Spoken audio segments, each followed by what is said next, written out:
Giuseppe Calgaro, ripartiamo dal titolo. Molto spesso si sente dire indecisionismo, si temono scelte impopolari, nessuno fa nulla, le poltrone, eccetera, eccetera, no?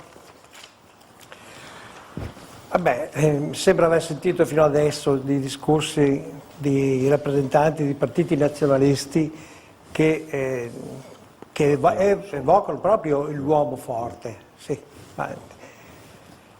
l'uomo forte, ma l'uomo forte per fare che? Con quali strumenti? L'uomo forte, abbiamo già passato nel ventennio fascista, l'uomo forte che utilizzava le prefetture, che sicuramente non erano venete, e usava il manganello e l'olio di ricino. Quindi vogliamo ritornare ancora a quel tempo dove il grande adesso pifferaio magico che si porta dietro tutto quanto il gregge bellante che segue il capitano, oppure quel che starnazza davanti alla televisione di qua e di là. Questa è la donna forte, l'uomo forte che abbiamo bisogno noi veneti.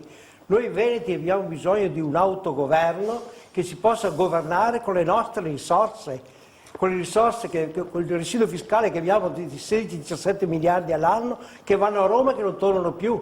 Con questi soldi potremmo mettere a posto Venezia, potremmo mettere a posto strade, potremmo mettere a posto i ponti, potremmo aiutare anche gli imprenditori. Gli imprenditori una volta, negli anni 70, quando io ho cominciato, allora c'era entusiasmo di partire.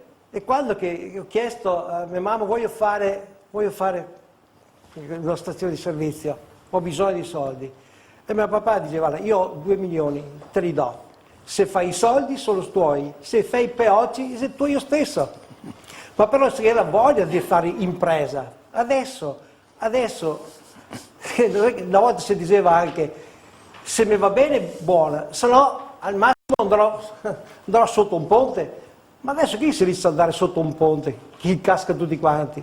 Quindi è una cosa impressionante e noi quindi non bisogna più, i veneti si stufi, si stanchi di delegare a partiti o rappresentanti, deputati, onorevoli che rappresentano gli stati nazionali, perché noi vogliamo autogovernarsi con personaggi nostri, il nostro Veneto, perché il Veneto sono delle gente che lavora, che fa impresa in silenzio, non si stacca mai, invece ci sono sempre dei rappresentanti giacobini che rappresentano il Veneto, che anzi promettono, pur sapendo che non possono mantenere, in quanto devono rispondere alle loro segreterie politiche, dove il segretario politico è a Roma, in cui rappresenta tutte le altre regioni che sicuramente, soprattutto quelle del sud, che sono assistenzialiste. Quindi è inutile che continuiamo, i veneti si stufi di venire qua a sentire parlamentari che dire no a Roma così, a Roma colà. Noi vogliamo autogovernarsi e la lotta del partito di Veneti sarà fino a che il Veneto sarà indipendente attraverso l'autogoverno, attraverso l'autonomia, ma è questa la nostra lotta politica che si farà sempre finché c'è vita.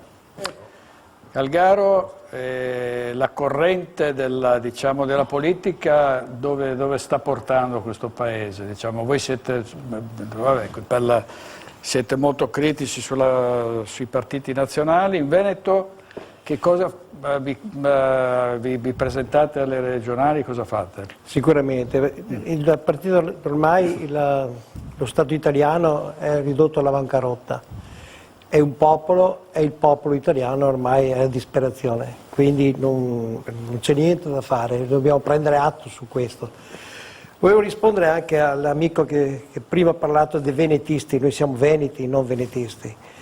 E il partito dei, voi che vi definite così, e il partito dei veneti non sarà mai in vendita. Come lo sarà mai in vendita il partito, i catalani, gli scozzesi.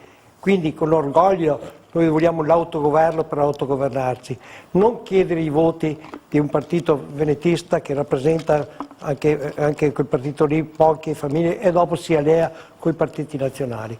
Quindi il popolo veneto che rappresentiamo non sarà mai in vendita e riempie il cuore vedere che il popolo catalano che non è mai stato in vendita e che non rinnega la propria identità. E infatti il popolo catalano oggi a Madrid ha bisogno almeno dell'astensione dei parlamentari catalani per riuscire a fare un governo. E i catalani hanno risposto: noi vogliamo trattare da pari a pari, vogliamo trattare da Stato a Stato.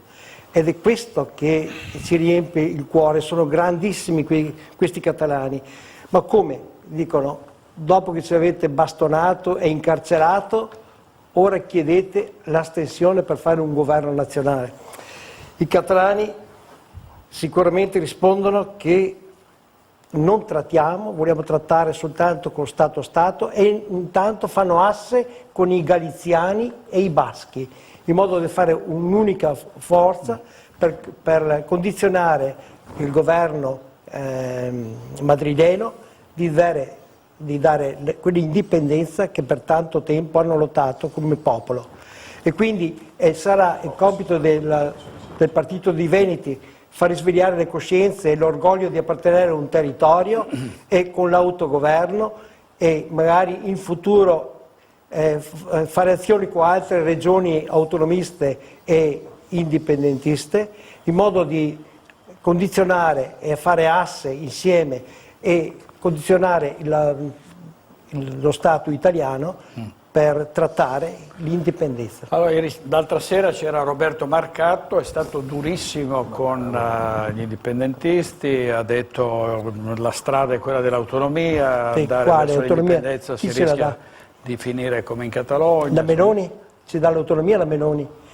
Salvini vuole allearsi con la Meloni e la Meloni ci parla di autonomia quando ha un partito nazionalista. Ma cosa vogliamo scherzare? Ma prendiamo ancora in giro i veneti ancora? Sono 30 anni che sono presi in giro, prima col federalismo, poi la devoluzione e adesso con che cosa?